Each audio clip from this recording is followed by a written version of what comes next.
really. I think he's so. He's been doing the job. Yeah. Stressful at the beginning, but he's learned that the job. Probably just wasn't really. I think he's so. He's been doing the job. But he was a place about him. Which is a weird thing about all this stuff I don't want to do. So I think I'm just getting the room. That's probably what brought me in. Sure. Yeah, the face you have to put on for everybody.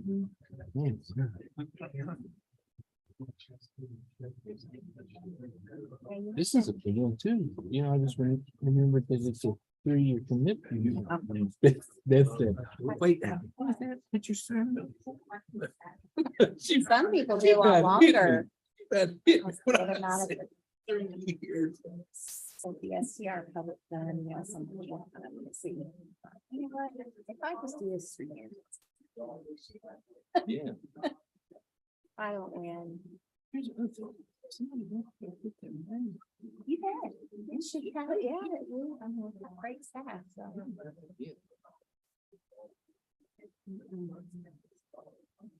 Especially when it gets ugly, which I don't know if anything about that right now, other than the one. That conversation goes back. That was nice. Sitting there, yeah, not looking at the time. I think you're doing the prayer, All right, aren't you? start now. No, Are we? we got 40 seconds. Yeah, talk baseball. So I didn't even look at the league now. How are you, Dean? Okay, good. How are you? I'm glad you could sit in for your husband.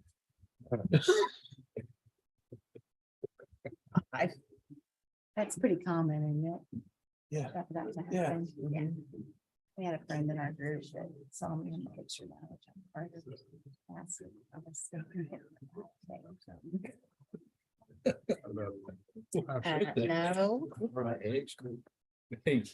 guy and I laughed because he's like, that would never happen. I said, I know. Good evening, everyone, and welcome to a Valentine's night meeting of the Belton City Council. Tuesday, February the 14th. We're glad that y'all could join us tonight. Tonight, the Pledge of Allegiance to the U.S. flag will be given by Council Member Craig Pearson. The Pledge of Allegiance to the Texas flag will be led Director of Planning Bob Van Til, and I will be giving the invocation. Join me in the pledge. I pledge allegiance to the flag of the United States of America and to the republic for which it stands, one nation under God, indivisible, with liberty and justice for all. Texas flag. I pledge allegiance to thee, Texas, one state under God, one and indivisible. Please join me in prayer. Our God, we thank you so much for this beautiful day. We thank you for the opportunity to be here in a free country and meet tonight and do the business of our community. Help us and guide us as we often make difficult decisions. Try to do the best to impact the lives of our citizens. Please watch over our first responders and our military. Guide us and direct us through our days and forgive us when we fail. In Christ's name we ask. Amen. Amen. Okay, we are officially to order. And before we begin with public comments, I do want to shout out to our library staff. Kim, I want to congratulate you. The Belton City, Lena Armstrong, Belton's Public Library was given the Achievement of Library Excellence Award from the Texas Municipal Library Directors Association. So we appreciate your hard work and that of your staff, and congratulations on that award. And item 2 is for public comments. I know we have several people signed up for item 11. Were there any public comments that were not related to item 11 at this time? Anyone is allowed to do so for speak for 3 minutes. Seeing none, we'll go on to the consent agenda. Item number 3, we're going to recognize the Finance Department for the receipt of the Certificate of Achievement for Excellence in Financial Reporting for fiscal year 2021. Mr. Listy. Thank you, Mayor, members of the council. Mike, could you join me? if You would. Mayor and council, we're excited this year and tonight to present another award to the finance department. This is the 36th year that consecutive year that the city's annual comprehensive financial report has received the GFOA Certificate for Achievement Award. We're excited about this recognition. It's one that we certainly don't take for granted. The award is for financial reporting for the fiscal year ending September 30th, 2021. And it is a recognition of distinction and honor for certainly the city council, for management and staff, that the city's ACFR meets the national standards for excellence in reporting the city's finances. I just want to shout out to Mike and his entire staff for this recognition. Again, one that he continues to perform excellently, and present that to him at this time.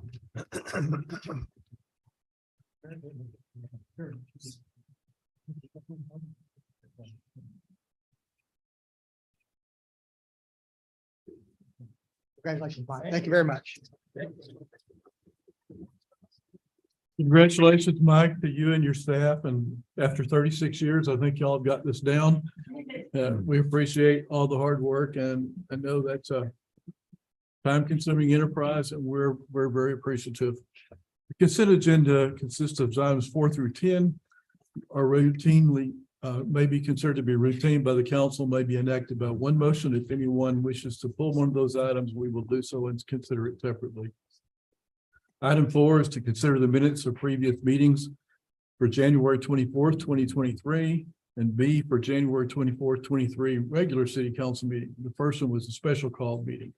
Item 5, to consider adopting a resolution ordering May 6, 2023 as a general election for council member places 1 and 2, authorizing an agreement with the Belton Independent School District for conducting a joint election, and authorizing a contract with the Bell County Elections Department for lease of the election equipment for the May 6, 2023 general election. Item 6 is to receive a report on the annual review of the city's ethics ordinance. Item 7 is to consider appointing members of the Ad Hoc Beautification Committee. I'd like to read those names because we certainly appreciate people being willing to serve. Mayor Pro Tem David Lee, appointed Blake Loughborough and John Good. Councilmember Pearson appointed Kerry Pearson and John Chabari. Councilmember Kirkley appointed Sherry Fincher and Candy Kirkley. Councilmember Holmes appointed Randy Pittenger and Dorothy Coppin. Councilmember Booker, Talathia Denman and Kayla Potts. Councilmember O'Banion appointed Kathy Fox and Tyson McLaughlin, and I have appointed Herschel Seals and Stephen Kirkpatrick. We also have Judy Garrett, Joel Guzman, Bob Van Til, and James Grant will be part of that committee. Item 8, consider authorizing a license agreement with Naranya's Thai Restaurant to allow use of the public right-of-way for a curbside pickup on East Central Avenue adjacent to their restaurant at 316 East Central Avenue. Item 9 is to consider authorizing an extension to the agreement with Cadence Bank, formerly known as Bancorp South Bank, for depository for city funds for the 1-year period from April 1, 2023 to March 31, 2024. And item 10, consider authorizing the city manager to execute an amended development agreement between the city of Belton and ARIT LLC regarding a water line extension associated with the Skyview subdivision located between South Loop 121 and Old Golf Course Road. Does anyone wish to pull any of those items? If not, I would consider a motion. I'll make a motion, sorry. I move we consider items 4 through 10 on the consent agenda for approval. Second. We have a motion and a second to approve items 4 through 10. All those in favor, please say aye. Aye. Any opposed? Hearing none, those items pass unanimously. Thank you for that. Item 11 is planning and zoning to hold a public hearing and consider a zoning change from agricultural to commercial highway on approximately 7.51 acres located at 3401 South Interstate Highway 35 Service Road, located at the intersection of Interstate Highway 35 and Mesquite Road. Ms. Moore. And thank you, Mr. Mayor. Good evening, council members, and happy Valentine's Day to you in the audience. All right, so here is the location of the property. It is located just west of Interstate 35 and just south of Mesquite Road at that intersection. Here's a zoomed in look. It's currently developed with a detached residential home with access off of both Mesquite and the frontage road of South Highway 35. The zoning for this property is currently agricultural. The surrounding zoning include agricultural west and south of the lot. To the north of the lot, there's a little bit of commercial highway, and east of the highway, there is also commercial highway and commercial one zoning districts. This application is to consider a zoning change to allow for a travel center. The proposed use includes a convenience store and 2 anchor restaurants, gasoline sales for both passenger and larger trucks. For land use, this would be allowed in the commercial highway zoning district. Area requirements, this lot exceeds the minimum requirements for a commercial highway lot is 7.5. Minimum requirements is, I want to say 10,000 square foot for the lot. For this, a subdivision plat and development plans are currently under review. The subdivision plat will be presented to the city council at a future date to consider the perimeter street improvements on Mesquite Road. In order for this proposed facility to function correctly, we're proposing the full width of Mesquite along with some necessary stormwater drainage improvements be constructed by the applicant. And that will be from the intersection of the frontage road to their property line on the western part of their property. For Mesquite Road, the thoroughfare plan acts as a minor collector roadway. Future connections to Southwest Parkway and Shanklin are planned. Those are the dotted lines that is showing the proposal connection. And here Southwest Parkway and Shanklin. For this area, there are no city wastewater services at this location. Applicant plans to install a septic tank, which needs to be approved by Bell County Health Department. As you know, we've constructed sewer lines and it is approximately almost a mile away from the site, south of the site, closer to Shanklin Road. In the future, when development occurs in this area and warrants are met, design and construction of this will be addressed. The developer has agreed to provide a sewer sub out at this location in anticipation for the future service. There is existing 30-foot utility easement on the south and the western property line to accommodate for the sewer line location. City water services and fire protections are available in this area. Here is a proposed site plan for this development. There are 3 access proposed, one off of the frontage road on 35, and there's 2 off of Mesquite. Again, we're recommending that the improvements for Mesquite go all the way from the intersection of 35 all the way to the end of the property line for this development. The future land use map identified this as commercial corridor. Notices were sent out to property owners within 200 feet of the property. During our letter, there were no letters received. However, we heard from several of the neighbors during our zoning change requests with the Planning and Zoning Commission, and also at our first public hearing here on January 24th. During that, one of the applicants spoke about safety concerns because there's bus stops at this intersection. We did reach out to BISD and they responded that they did not see any current issues with the proposed development. With that, the Planning and Zoning Commission recommended approval of the requested zoning change. So with that, the conditions are the use of the property shall conform to the commercial highway district. The development shall meet applicable type standards, including site design, landscape, tree preservation. A subdivision plat is required and proposed sign must comply with adopted sign ordinance. With that, I'll be happy to answer any questions that you have. And also just want to point out the applicant is here, or applicant's representative, Don Poole, is here, should you have any questions for him as well. Okay, thank you, Tina. Appreciate that. Those of you who were not here 2 weeks ago, we did have a public hearing on this. We continue it tonight to make sure that everyone had a chance to be heard and that the applicant had a chance to be here as well. I have a list of folks who wish to speak. I would remind you that when you come up, would you please state your name and address for the record so we can get that on the record, and limit your comments to 3 minutes. And Mr. Pearson here will kind of wave at you as you approach that 3-minute limit. And I'll try to go in order of those folks who signed up. I think Bobby Chapman. First one, Mr. Chapman. Yes, sir. Bobby Chapman, 780 Mesquite Road. Yes, sir. Go ahead. I just want to oppose this truck stop for the main reason. Majority of the people that lives on Mesquite Road and Lane are senior citizens. We do have ambulances coming in and out. And one thing in my own house, I got an 81-year-old wife that has diabetes. She's had a heart attack and a stroke, and she has dementia, and she don't need the ruckus of a truck stop. After I retired from the military, I drove a truck stop or a truck for 15 years. I know what them truck stops are like. They go to the bathroom. The stench alone will run everybody off. And that's my opinion. That's about all I have. Thank you, Mr. Chapman. Marie Cherevich. I hope I got that correct. Yes, you got it right. Thank you. My name is Marie Cherevich. I live at 371 Mesquite Road. My property is right at the edge of the 200 feet. The back end goes right across. That's why I got a notice. That means that everything that happens at that truck stop, I'm going to hear, I'm going to get part of, and my value of my property and my safety is going to go straight downhill. I have all the vagrants that are going to be there. I have the trash that's going to be blowing across. The property value will go down because it's now commercial right next to my property. As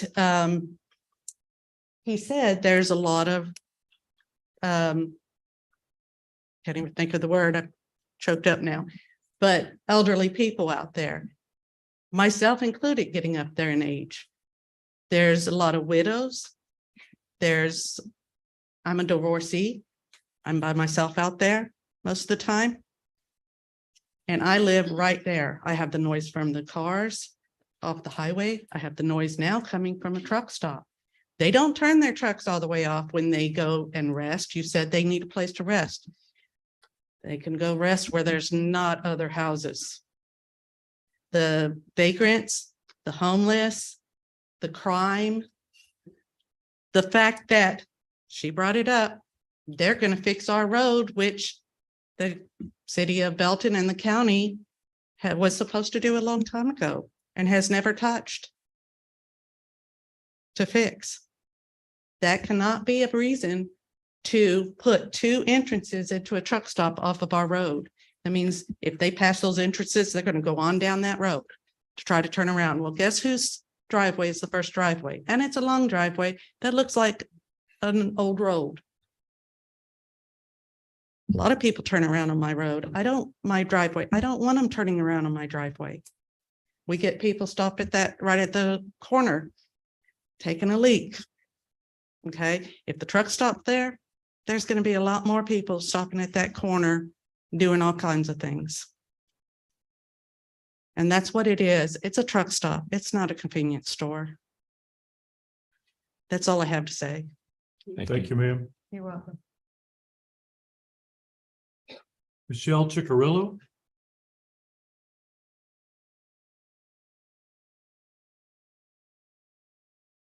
My name is Michelle Ciccarello. I live at 511 Mesquite Road. I'm concerned about, there are federal and state property law in place that is set up to protect the right of the preservation of land values.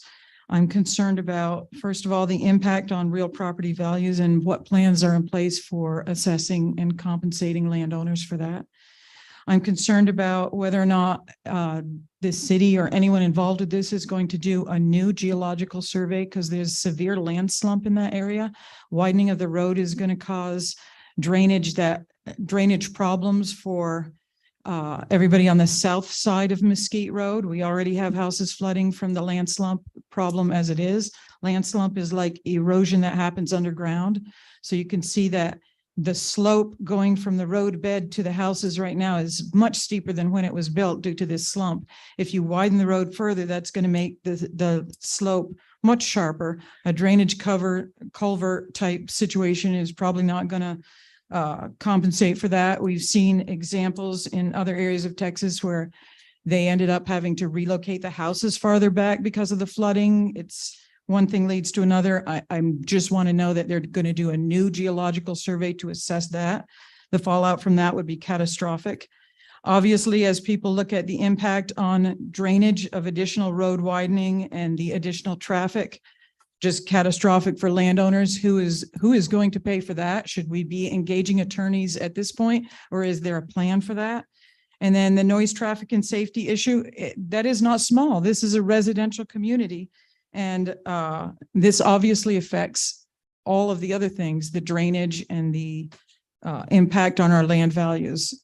And if you owned that land, you know that if you lived there and a truck stop went in and now your house floods all the time, and now you have a truck stop in your front yard, that you can never afford to leave that property because you could never sell it even for what's still owed on it. And people need to take that into account too before you change a zoning regulation. When I looked at Texas Property Rights and Preservation Act, it says that we have 7 to 10 years to bring suit against the city or governing body that changed the zoning to allow this kind of property devaluation. So if there aren't plans to take that into account, then it looks like we should probably be retaining lawyers at this point. So I'm very, very concerned. Thank you. Thank you, Ms. Chickarillo. Nelda De Hoyos.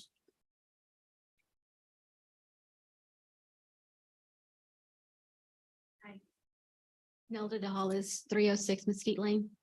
So I'm pretty new to the area, but I have tried to take the exit there. And getting over off of the exit to Mesquite Lane is really scary. I've actually missed it. I had to go all the way around and loop back to loop 121 and then take the service road there.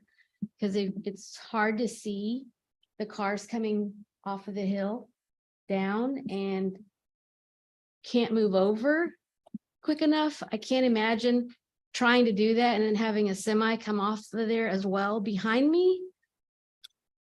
I'm gonna get crashed in the back or something. But should that also not make any difference at all, there should probably not be 2 entrances off of Mesquite. Probably both of them off the highway and maybe one at the, I don't know, middle part or so, but it's just pretty scary coming off of that ramp. I've actually started exiting over off of loop 121 exit and just taking the service road up because it's pretty scary. That's it. Thank you for coming. Lenny McCall. Lenny McCall, 375 Mesquite Road. I've been living there since October 1986. Marie Cherovich is my next door neighbor. And this truck stop will be about 3 houses down from me. And there's a lot of concerns about noise pollution, light pollution, water pollution, the runoff from a truck stop. Because you know there's going to be lots of truck leaks, fuel leaks and stuff that's going to be washed out from there without some kind of a retention pond. That water is just going to go right down to the Lampasas River. Also comes with the truck stop too, a lot of congestion coming in. It brings in a lot of different classes of people into that area that could possibly spill over into our neighborhood area. We have lived virtually crime-free on Mesquite Road ever since I've lived there. No issues whatsoever. As I mentioned earlier, the drainage is might be a problem too. I already have a problem of drainage with my place with the erosion and everything going on.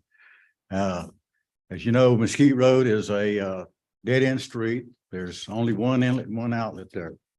And that's a major concern too, because with emergency vehicles that need to get down there, if you got trucks coming in and out there, it's going to hamper their movement. Not to, say that all the safety issues that's involved there. If they start bringing in buses of all kind, which I know truck stops do, they'll be hauling all kinds of immigrants. What to say, they don't get off the bus and go plundering through our neighborhood.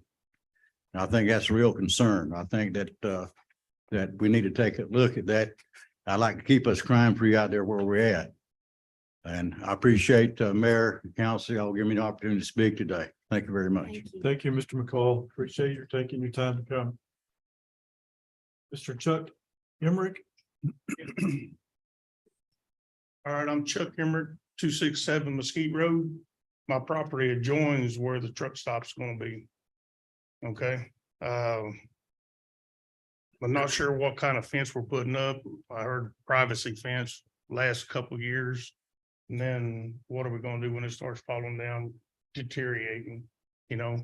The two exits coming out of the truck stop on the Mesquite Road is not a very good idea at all.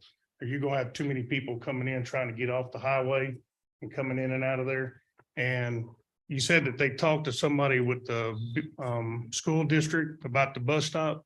I mean, man, when that bus stops down there on the corner, people fly by it. They don't stop. It's not a good deal down there with the bus stop down there and people trying to come into, excuse me, to the truck stop. It's not good at all. And then you talk about trafficking, you know, people stealing kids and stuff, kids walking up and down that street. You got everybody coming in. You don't know who's coming in and out of them truck stops, guys.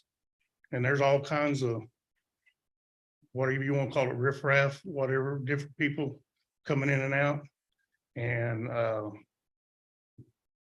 just like most of these people here said, we've never had to lock our doors or anything like this. I mean, the crime's been nothing.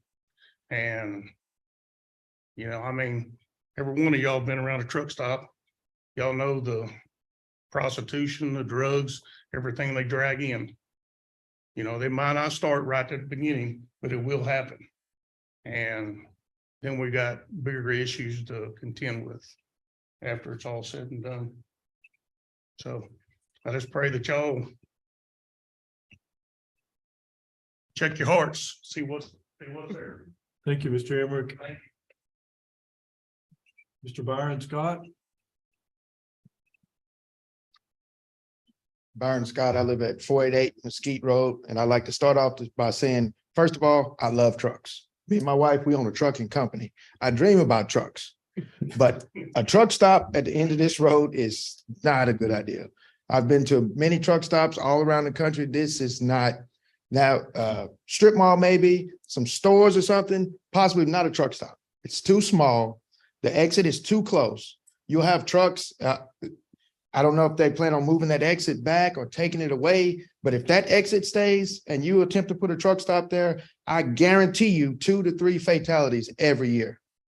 The bus stop, it's not only that the bus stops there, you have children that have to walk from one end of the road to the other. So you got trucks, and a truck, I mean, the hood sits this high, kids this small. You won't be able to see children walking. Not only with the noise, the runoff from the diesel, the oil leaks, but yeah, it's not a good idea. The 2 entrances onto Mesquite Road, what is that, 200 feet? 2 entrances within 200 feet with a truck and a trailer that's 75, 80 feet long. You're gonna have traffic backed up with these trucks trying to come in and out onto the service road. This is just like a potential cause for a lot of major accidents. I don't know if anybody's looked at it, actually been out and put a visual on these things that we're talking about, but maybe somebody should consider like a field trip to kind of go out there and actually see exactly what's planned here and where we're trying to go with this before it happens. All right, that's all I got. Thank you, Mr. Thank you. Scott. Thank you. Appreciate it. Those are only folks who have signed up, but I'm not going to exclude anybody if anyone else wishes to speak on this subject. Ask a question. No, it's a public On hearing. this, you said you talked to the. Ma'am, it's a, Oh, I'm sorry. You said Marie Cherovich, 371 Mesquite Road. You said you talked to the school district. What did they propose as a solution to not having a bus stop right at the end of the road? Who talked to? I did. I talked to the assistant superintendent and asked them about the proposal, asked them what their thoughts were about it. The response that Michael Morgan gave was that our transportation director and his routers have reviewed the proposed change and do not anticipate any challenges or concerns. At this point in time, they pick up and drop off one student. And they do stop in the frontage road, which Mhm. certainly is an issue that I think the property owners have raised in the past. But I believe their perception was at least that with the two entrances on Mesquite, if that design actually holds, there'd be an opportunity to turn into and come out of the truck stop without stopping on the frontage road. So there's the potential for some improvement But, if that occurs. but the children are still being picked up right there at the truck stop with the vagrants, the homeless, the trucks that might run them over. They have tried, my son, I have a son, and I've been at Mesquite Road since 91. My son got picked up at the end of the road, got dropped off at the end of the road. They tried coming down Mesquite Road when my son was young. And even tried going down my driveway, turning around in my property in the back. And they said, no, we're not doing that no more. They tried going further down. One student might be now, but in a few years, there may be more students that are picked up. Once the elderly pass on and pass their property, hopefully onto their children, or somebody who is younger buys the property with children, gonna have the same problem with those children getting on that bus and getting off that bus. Thank you. We'll certainly, that's one of the considerations. I appreciate you bringing that up. Once again, anyone who's not had a chance to speak to the issue that wishes to speak before we close the public hearing, let the council consider.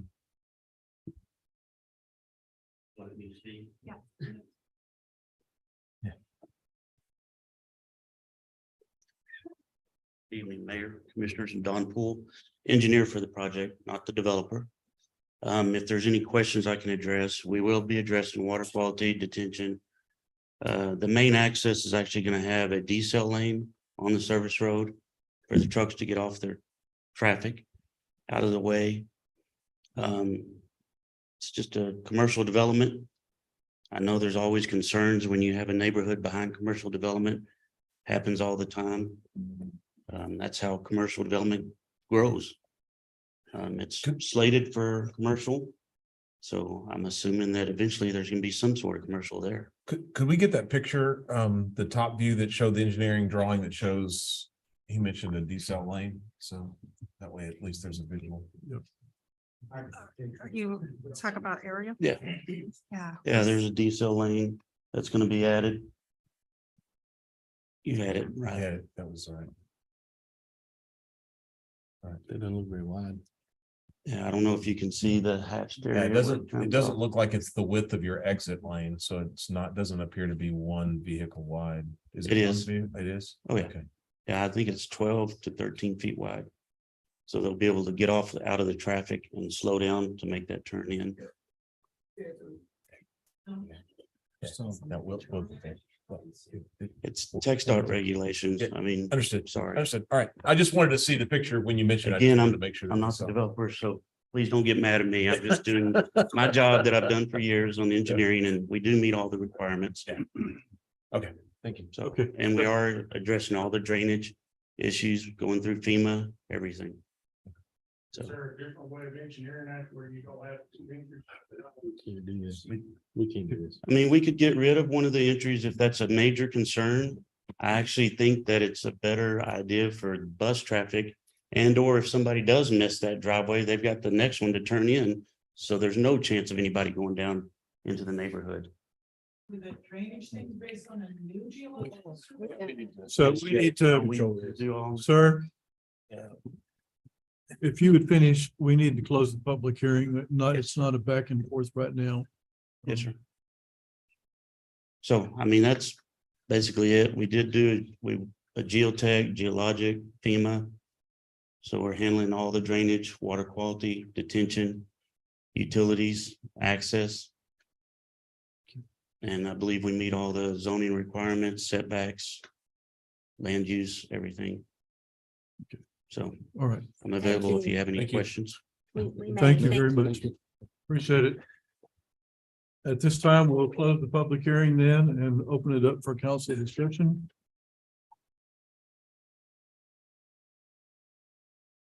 Questions for Ms. Moore? Comment? I'll jump in. So,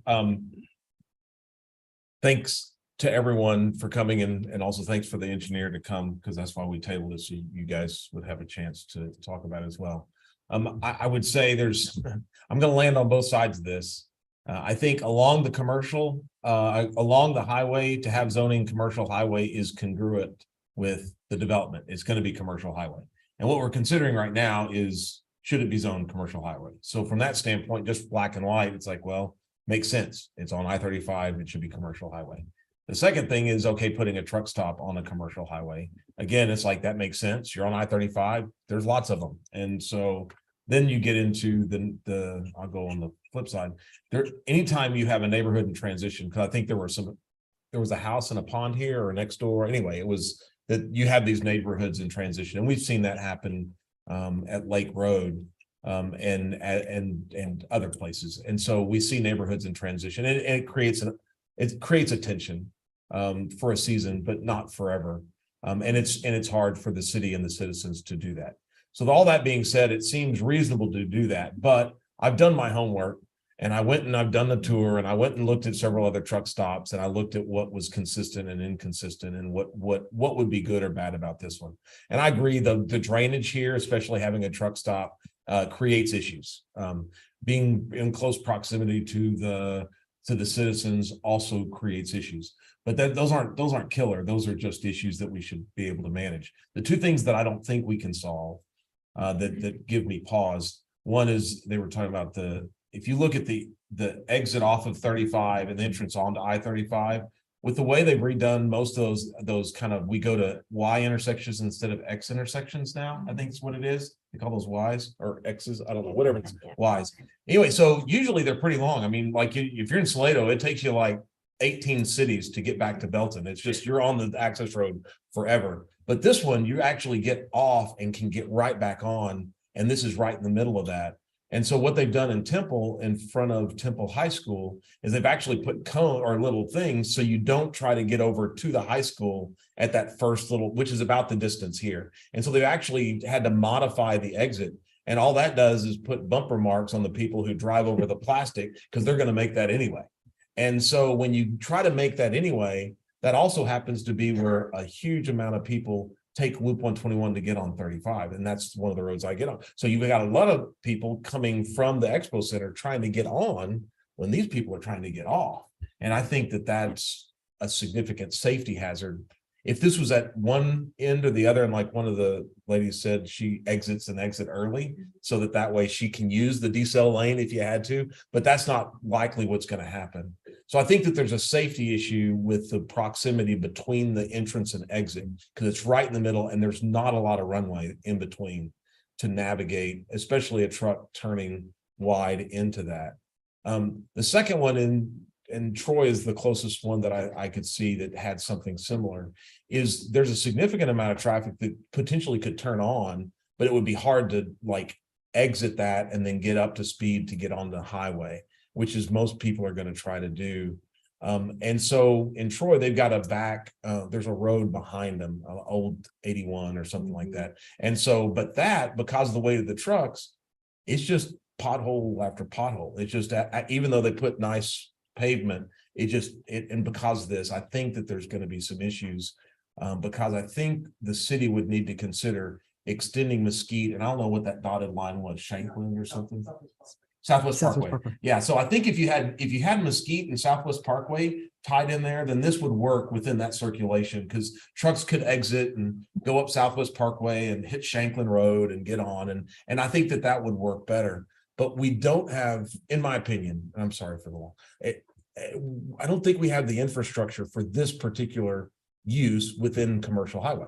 I would have no problem doing commercial highway, but then we just kick the can down to the plat, and then we potentially could get into problems. But that's David's comments.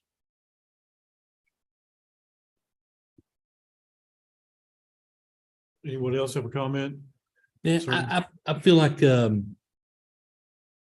the city's not quite prepared for this commercial development. And I think in our capital improvements projects, I think maybe 4 million was allocated towards Mesquite Road. and improvement with drainage and water flow and all the way down. And this road looks like, or this project may complete an eighth of or 16th of Mesquite Road, which I don't think is adequate. I worry about drainage, significant concern over drainage. We're not ready for sewer. The line is nice and a good gesture, but it will be on septic, which I'm not a huge fan of commercial on septic, especially at I-35. I feel like we should maybe be a little more prepared for that. And traffic flow is a big issue for me. I remember hearing stories of the school bus going and turning around and trying to get out and the issues there. And I just don't feel like, also a huge concern of mine is long-term viability. And what does a truck stop look like 20 years from now with an existing neighborhood around it? And I worry about safety, upkeep. Just there are a lot of things that happen at truck stops that not all of us see all the time, and a lot of them aren't good. And so I worry about that. I'm concerned about it. And maybe the city, as a city, we should think about some of these existing neighborhoods close to where we think commercial development should be and consider neighborhood services as a buffer or a nice transition. So we don't go from a housing neighborhood to commercial. And that seemed to create a pretty big dilemma and heartburn and heartache and concern. And I just don't think we've done our best at planning for some of this transition. I'll add a couple of things, not to be repetitive of what my colleagues have already said, but I too have driven out there and seen some of the concerns as well that have been brought up this evening and before. It's hard to deny that this is a commercial zoning property, so I had certainly struggled with that. This is on our future land use map, although I've continued to say I think we need to review that. But this right here on 35 certainly leans toward being commercial use, really like what you just said, John, about maybe a buffer with services. Concerns I had from the first get-go were the sewer and then the just the additional congestion on Mesquite from those two entrances. And I'm by no means an engineer or a professional whatnot, but I think that gave me pause on those two entrances, and then the sewer, and then just the whole congestion there with on and off. Just those are my concerns. But it's hard to deny that this is going to be a commercial use in the future, but I don't know that this is the right time for this. Couple questions. The truck stop on 1670, no, it's not 60. Yeah, 1670. I know we ran lines. Are they on sewer? Or are they still on septic because it wasn't completed? They're on septic. And then the one on 2410 that was approved commercial highway, that would be on septic as well. So I have this, I share the same concerns, but I also am concerned about consistency because we have a truck stop, we approved a zoning change, and that's what we're doing tonight. Is the consistency. I hate to be in that boat again of here but not here, especially on two highways, but Totally. I do hear all the concerns and they're very frustrating, especially the traffic one for me is the biggest, but unfortunately, I don't think we really have any say in that. I think that's all TxDOT. They would have final approval. I mean, even on Main Street, when we try to do projects, it's all TxDOT approval. So that's just my comment. I'm concerned about the consistency and the look and and our decision making, but the traffic and is definitely a big factor.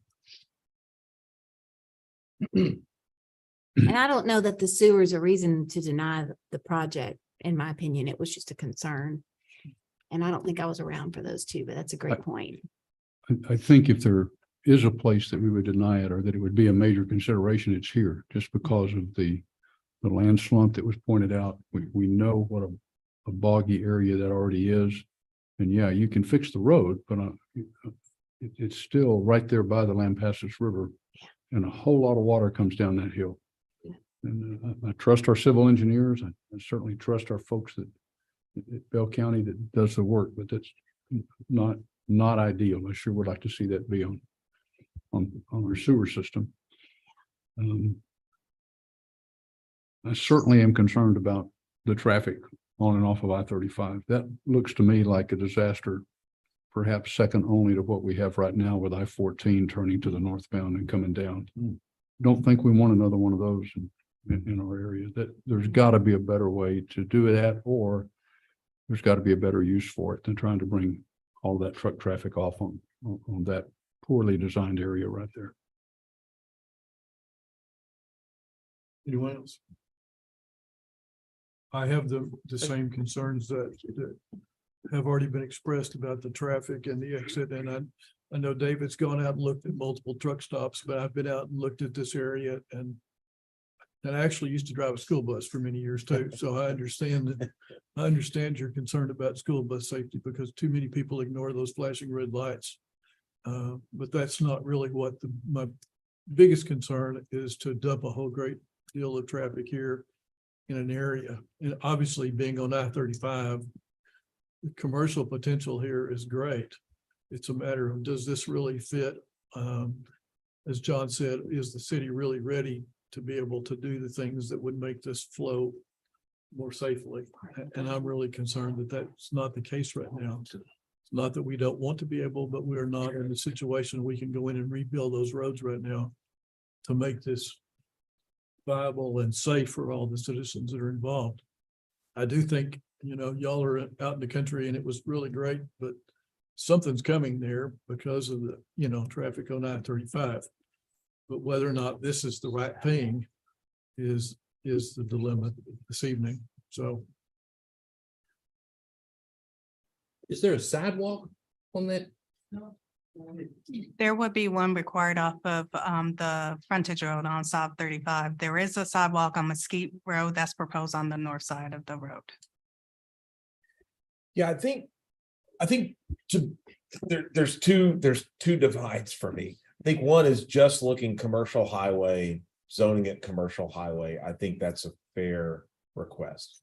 I think the other things that have been brought up, the connectivity, if there's a RV park that people are living in and they're going to walk over to this and they start walking on the, because right now, I don't think we've got sidewalks in this area because it wasn't identified as a residential area. This would then create more foot traffic potentially on the road, and we've already had at least one fatality because of that. So I think we need to do some homework with TxDOT on something like this. I think we need to look at our long range plan. I think John mentioned it, right? So, what are our plans on the roads and sewer? I mean, if we could coordinate where we could get all the stuff where we're willing to invest and develop that area, I think partnering with someone like this might be a good way to start that. But I think for them to just develop in a whole with no development or effort on our end is wrong. And I think for us to just go develop it for someone else maybe is better. But that's a lot of risk for the citizens to put that kind of money into this area that may never develop. And so I think maybe it's just a domino where we look at a development plan that's not just, I'll call it spot zone. It's not just a spot development. I don't know. I'll agree. Sidewalks are required as part of the development, correct? On the front. On the frontage Yeah. road. Okay, but there's no requirement then of the neighbors to put in the sidewalk till you get to the RV place. There is no existing sidewalks currently. Does frontage like this qualify for, we have interconnectivity like on Lake Road between like Vista, Bushes, etc. We wanted it to go further, but there was a lack of, I think, of planning there, but Like a cross is it, access. yeah, like Cross-access. we know the next property, at some point, the next one down is gonna go commercial. Is there a way to design that now for that future, or how do you plan for that? That was Cause I actually, could see if you had the next lot being commercial and it was same thing, that entrance is past the on-ramp, and therefore you could go down past, loop back and be on property. that was actually a comment that was provided to the developer as part of the review for the civil plans to provide a connection to the adjacent property.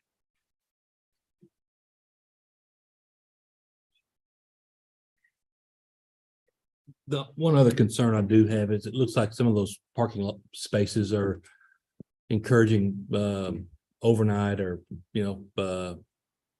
idle trucks there for long term, I don't know, long overnight parking, I guess, or sleeping. You see that so often now at a truck stop or on I-35. That would be an additional concern of mine with the neighborhood right behind it, that you've got an 18-wheeler idling all night, possibly parked right next to the fence.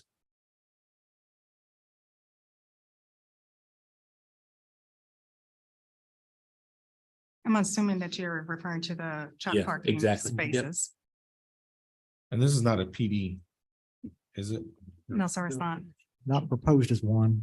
Many of the elements that you're talking about could be addressed with the plan development district, the more restriction, commitment to a specific site plan and those kinds of things. And Because, I then mean- certainly a lot of the items could be addressed with the plat, drainage, all those kinds of issues. But again, keep in mind, the comprehensive plan does say, this is an appropriate commercial corridor. So that's kind of the challenge, and certainly the description about facility deficiency in facilities that we have there, be it sewer or infrastructure, street infrastructure beyond this property is a legitimate, concern. But a PD could address some of the things that you're talking about to get a commitment to the kinds of issues that have been addressed. Because I know with consistency, I'm pretty sure we struck down overnight parking on the last we did. one. So I mean, that would be something that's consistent for us, and I think would be a win for neighbors if it was something that came along.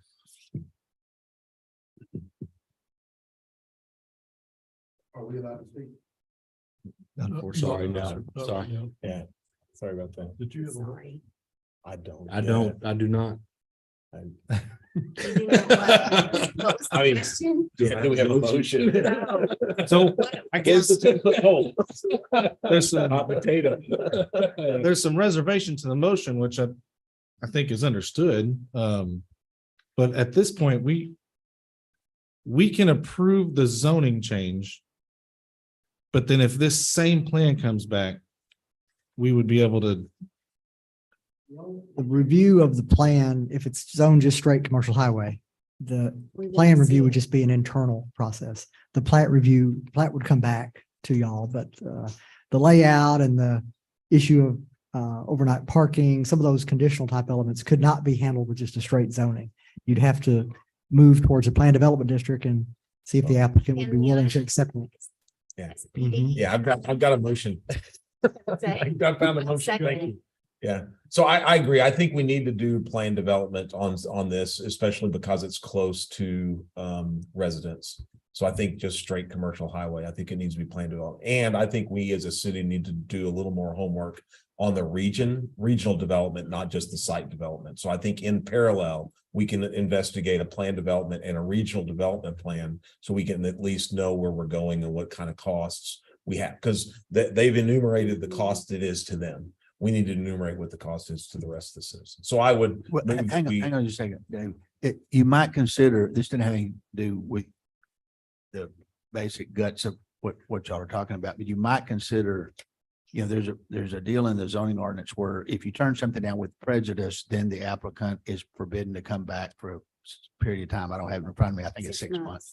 If you turn it down without prejudice, they can come back whenever they're Yeah. ready, in this case with the plan development or whatever, but I'm not telling you what you're going to do. I'm just giving you those two options. I don't want to do it.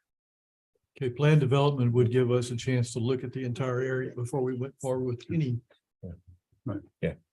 Well, yeah, I think, I tend to agree. I think that with prejudice, this is the first time. So I think if we hear it again and we're not ready, then we may need to consider. So I would move that we, just simply, I move that we deny the request for commercial highway for this zoning. And then separately, we can look at other options. I'll Second. second. Okay, we have a motion and multiple seconds to deny the request for our commercial highway on this. And piece of is it property. as with or without prejudice? Without. Without If it becomes an issue, then we can use that word, the P word. And I guess the comment that I would make in that regard is that, especially as I've looked at it and gone by and viewed this and other places that we've looked at, the southbound Loop 121 traffic is what made my decision for me and the safety in that regard with our children and stuff. So I agree completely. Okay, we have a motion on the table and seconds to deny the plan to deny the commercial highway zoning on this piece of property. All those in favor of that motion to deny, please say aye. Aye. Any opposed?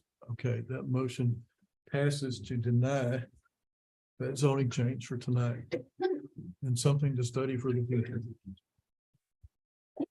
Thank you all for coming. I don't know if we Happy made anybody Valentine's. happy or not, but we appreciate your input. We appreciate your polite input. Thank you very much. We don't always get that, so we No, do so appreciate thank that you. very much. On both sides. Thank you.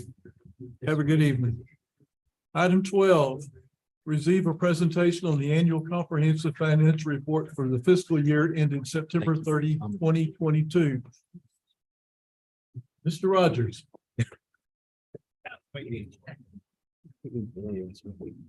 Sorry they didn't want to stay for the exciting.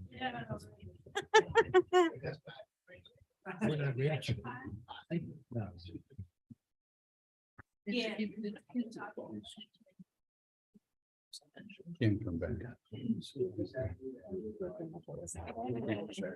Thumbs up. Do it. Yeah.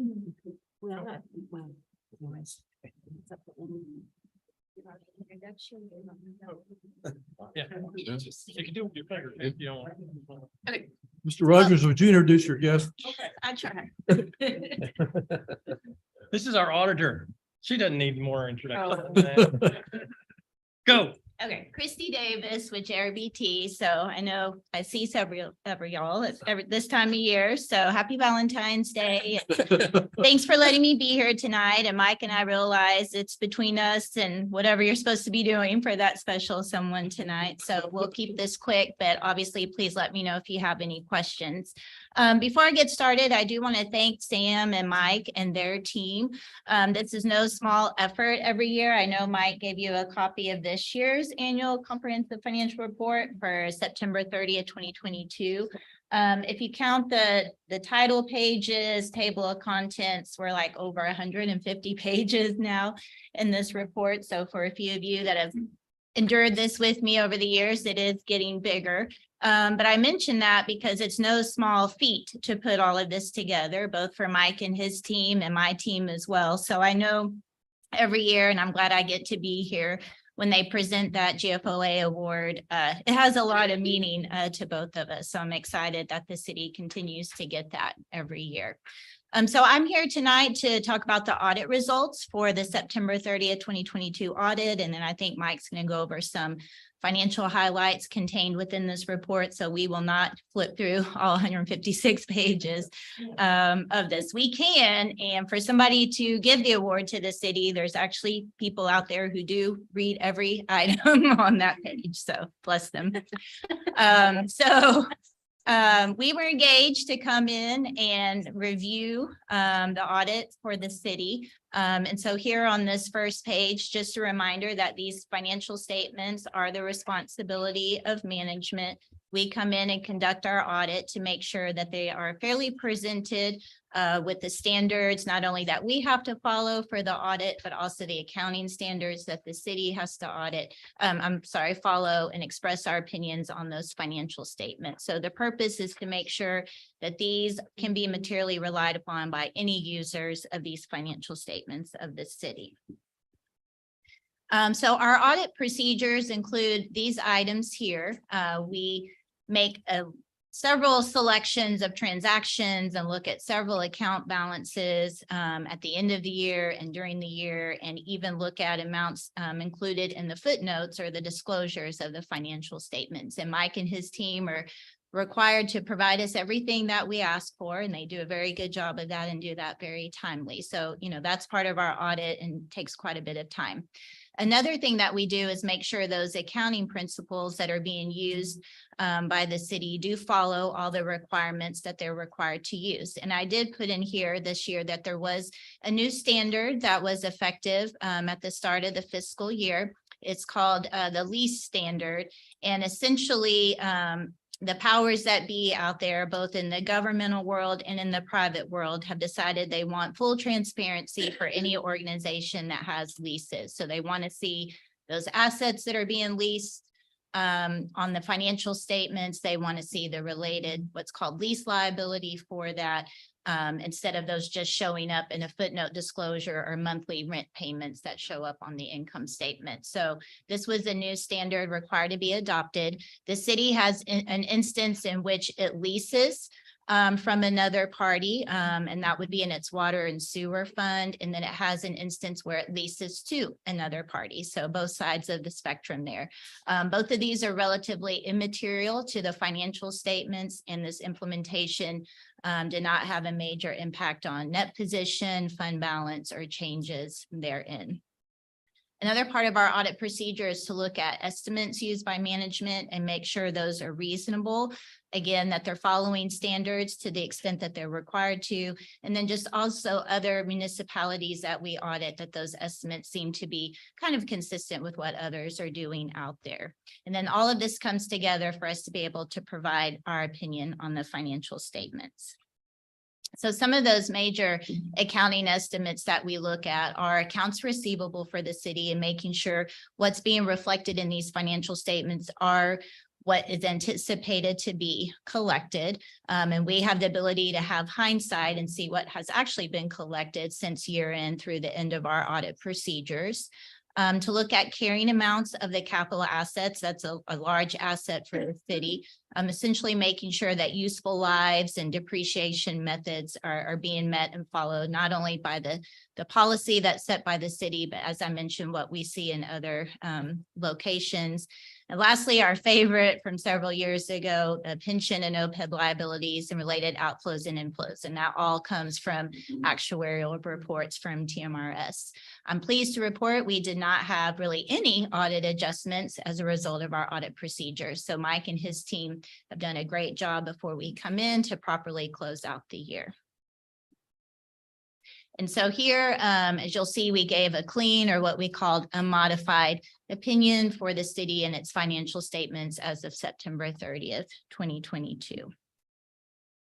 So our audit also includes looking at other items here that I've listed as compliance and internal control. There's laws and regulations that management is responsible to understand and follow. And those we come in and audit, particularly as they relate to compliance with the Public Funds Investment Act and state competitive bidding requirements. And we did not find any instances of non-compliance with those state laws and regulations. This was also a year for the city to also have a single audit in which we have to follow uniform guidance related to that audit. You'll see there at the bottom of the slide is our opinion, again, a clean or unmodified opinion. There was one major federal program that we were required to test, and that was a coronavirus state and local fiscal recovery fund, or it's called SLRF for short. The expenditures under that grant were just slightly under $700,000 for the year. And then overall, we do review internal controls for financial reporting and compliance with the grant agreements and laws and regulations. And pleased to report that we did not have any instances of material weaknesses or significant deficiencies that we identified. So a clean report there as well. So that concludes my part. I don't know if you want to answer questions now or ask any questions now or after Mike's. Okay. Thank you. So I do pick on Christy a little bit, and I need to compliment her and her staff. JRBT has been our auditors for several years now. She had a change of staff this year a little bit, which is always fun for auditors and for those being audited. And so they've been a great group to work with. I mean, I compliment you guys greatly. So I pick on her a little bit when I said she can introduce herself. Christy Davis, everyone. So it's Halloween. It's what is today? Valentine's Day. Oh, I shouldn't have bought that Halloween costume.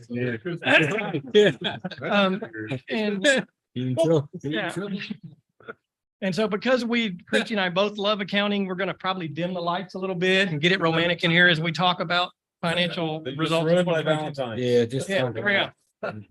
So I'll go through these fairly quickly. Bless you. You got the big book. If you have any questions, please send me an email, give me a call. I'll be happy to go over some stuff. So the city overall for fiscal 22, big picture, we increased our total net position by 3.4 million. Again, this is full accrual entire city with the exception of EDC. Ending net position for the city is just under $98 million.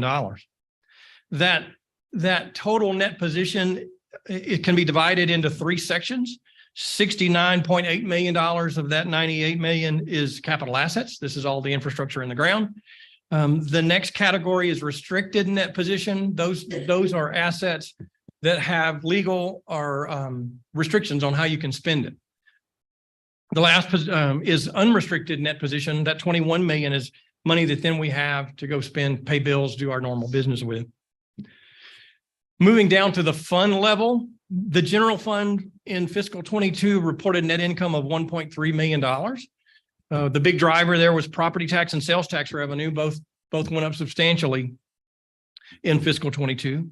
We ended the year with unassigned fund balance. This is money then that we can use for salaries and other things. Unassigned fund balance rose to $6,825,000. That's 38% of budgeted expenditures. You'll recall that our fund balance policy, we try to maintain at least 30%. The floor is 25, but we kind of want to maintain at least 30 or around 30. That 6.8 million there is also, when I checked, we expected to start fiscal 23 with 6.2 million. So we came in about 600,000 better than we anticipated for fiscal 22. We have a debt service fund. That debt service fund paid $1.1 million of principal and interest payments during the year.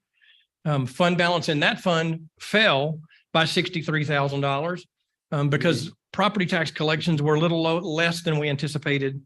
Plus, we did plan on drawing down that fund balance from like 70,000.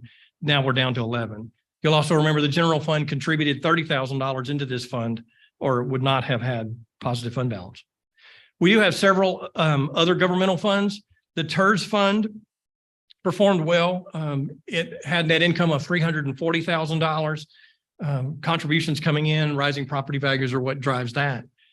The TERS Capital Project Fund increased by 1.5 million. Well, what pushed that was this $2.1 million that was transferred from two other places into the Capital Project Fund. The TERS Operating Fund contributed like 1.6 million. And then the Water and Sewer Fund contributed 450,000 into the TERS Capital Project Fund for future capital projects, Heritage Park mainly. Our Hotel Motel Tax Fund had net income pushing fund balance up to $605,000 in that fund. We have several equipment replacement funds that we report in the aggregate on our ACFR. Those funds spent $211,000 more than they brought in for the year. Fund balance still is $583,000 in those various equipment replacement funds. On the water and sewer side, the way we report this in the financials is a combined basis. So this is the water and sewer operating fund plus its capital project funds and replacement funds, et cetera. It all gets reported as the water and sewer fund. The water and sewer fund as a total lost $1 million for the year. Operating revenues increased by $1.1 million, but operating expenses increased by $1.6 million because we had some very large maintenance projects. Depreciation expense went up substantially, and there's higher costs of operating the water plant and the wastewater treatment plant. So where the water sewer fund as a total ended was $11.3 million of unrestricted fund balance, but that comes from several sources. $6.4 million is in the operating fund. Now that's the one that we concentrate on for budgeting, is just that operating fund.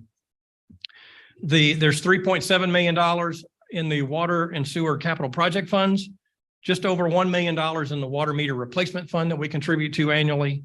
The equipment replacement funds, $300,000, and then these negatives that you see there, are primarily unspent bond proceeds, or those instances in that new case where you have more liabilities than you do assets. So Chuck calls it negative. The drainage fund you see here is reported also with its capital project fund. Revenues were 559, expenses were 642 for the year. So unrestricted fund balance ends up just over $1 million in the combined drainage fund. We have two internal service funds. Both of those funds reported net income for the year, $110,000 for the IT fund, $85,000 for the building maintenance fund. Those contributions, the revenues coming into these funds come from other city departments for those particular services. And then lastly, we have an economic development corporation. BDC had net income of $2,034,000. Again, sales tax revenue pushed that up. Invested in capital assets, 1.8 million. Unrestricted net position for the EDC is $12.9 million. That $12.9 million is also made up of multiple funds. The BDC operating fund, just under $7 million is where it ended with unrestricted fund balance for fiscal 22. Their capital project fund has $4 million in it. All but about 500,000 of that is already allocated towards projects. And then it also has an incentive fund with $1.9 million there in that fund. So just under $13 million of unrestricted net position for EDC. I'm here with that one. Anything you want to add or see before we go? I hate to ask questions, but I'm gonna ask just a couple. So as far as we talked a lot about net positions, you started out with a 94 million. Is that all cash when you say that? So that 94 is all of these funds all together, moshed together.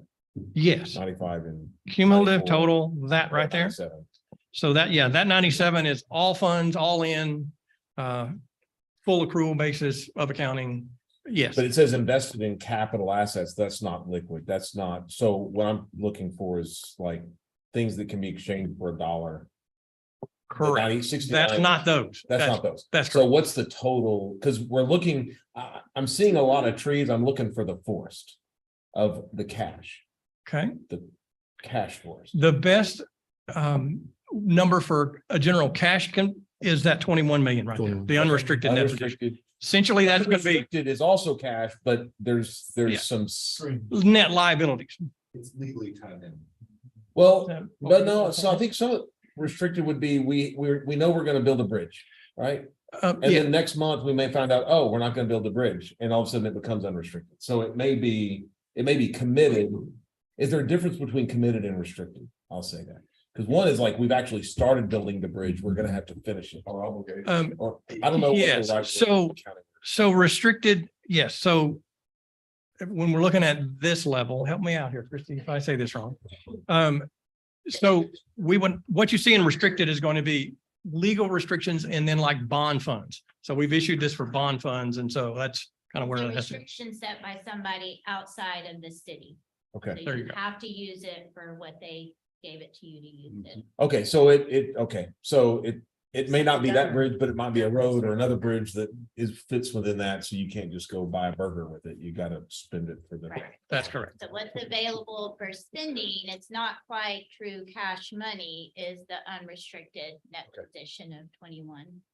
Do I understand correctly that if you don't use restricted funds for its purpose, then theoretically you have to give it back to the donor or to the provider? That can be true, particularly with grants. Especially with grant. The exciting thing about that slide though is that we've got over 21 million and interest rates have gone through the roof in the last 12 to 18 months. That was the next question. Now we're at What- 4.5, we're at zero. Yeah, so that was the next question is what is our current, what are the rates that the city can That's a get great it that's question. reasonable? So all of our money is in local government pools and the bank. We are earning, surprisingly, this will surprise you, we're earning almost 4% on that money right now. So It's, restricted and unrestricted? yeah, any cash that Any we have cash that's that- invested is earning about 4%. Even Because the pools and all are on Fed rates and things like that. So yes, we're earning decent money right now. So that's good. So that was gonna then bring me to my final question. This is where I was going, is from a statistic standpoint, we're not gonna spend the $28 million in the next 6 months. Correct. We're gonna potentially spend some of that, but not all of that. So my other question is there another category of investment that if we were to lock some of this up? Because we look at it in all these little pools, a lot of times we don't look at it as the whole. And so I'm just wondering, with interest rates going where they were, and it's the likely answer is no, we got to leave it where it is. But I know Ann Richards at one point started doing some creative things with the budget in Texas and actually earned money for the state. Yes. So. So the state law, the Public Finance Act only allows me to invest in certain things. We're very liquid right now because all of our money is in pools. The maximum maturity that I can have is a 2-year maturity. So we could do our own investing in treasuries and things. I'm not probably going to pick up just a whole lot of yield doing that. Yes. So I'm kind of comfortable where it is. I mean, it's easy, granted, I'll give you that. But we'd have to establish brokers and things like that, or some things, but yes, I can get very creative to it. So we don't need to do it tonight. Could you just email me, or if anybody else want, or all of us, I guess, is just, what are those other options? Just so we understand that the city, Commercial paper, T-bills, CDs. I mean, there's a whole Well, list. we have- I've seen them before, but it's Yeah. good to think. If you could just send that to. Yeah. That's right. Yeah, that would be good. And actually, if we're getting for it, maybe a smart time to maybe shop a portion of it. We've been doing 3-month T-bills at $4.50. Cadence Bank that we approved tonight in the Yeah. agenda is 4.5. That's what they promised in their proposal. So Yeah. we got that 4.5. I think we could pick up some basis points. We could, but it's just I get it. how much it is. I don't, it's Is it worth? 10 or 15 basis points isn't over 2 years, doesn't make just a whole lot. I will certainly provide that. It's in our policy. Just a couple of things. I thought it was very interesting that the city acted as a conduit to distribute over 1.4 million in federal funds last fiscal year. So that was pretty neat. And I think a lot of that goes to city staff and other local agencies who assisted us with that. And sales tax revenue up 16%. My goodness. In our latest report we saw, I think we were still up significantly year to date, which is just impressive. Hope everybody continues to shop local and eat at local restaurants and spend locally, because it's making a huge difference in our sales tax revenue. Also, our staff's worked really hard to get those grants, and certainly Congressman Carter came through to help us immensely with that bridge money. So Joelle and everybody involved with writing grants, but also that federal money is really going to be helpful. And the train's coming to town. Train's here. Let's go eat. Yes. I heard that. Mr. Rogers, anything else for the good of the cause? No, sir. Let's go. If that be the case, happy Valentine's. Thank you. Thank you. I'd just like to say something to you council members. The city's we get a bad push a lot of times, and tonight's a good example. I don't know what's going to happen with that zoning case, but here's what y'all have to deal with. You have to deal with the legislature pecking away. You have to deal with citizens pecking away. You have to non-citizens pecking away. And the legislature is taking away a lot of your powers. And if you just look at what happened tonight, the people out there on Mesquite Road, almost to a person, vehemently opposed annexation. They didn't want any part of the city of Belton. But if the city of Belton hadn't had the foresight to annex that tract, you would have no control over it, and they could build what the heck ever they wanted to right in front of those people's houses. And that's what the legislature is taking away from y'all. It's wrong. Amen. Yeah. And That's what y'all have to deal with. But we annexed that property a long time ago. Otherwise, they can build anything out there. Right. Only thing they got to do, if they subdivide it, is file a plat, because it would have been in our ETJ. That's all. That's it. Well said. Thank you. Thank you. It's a step.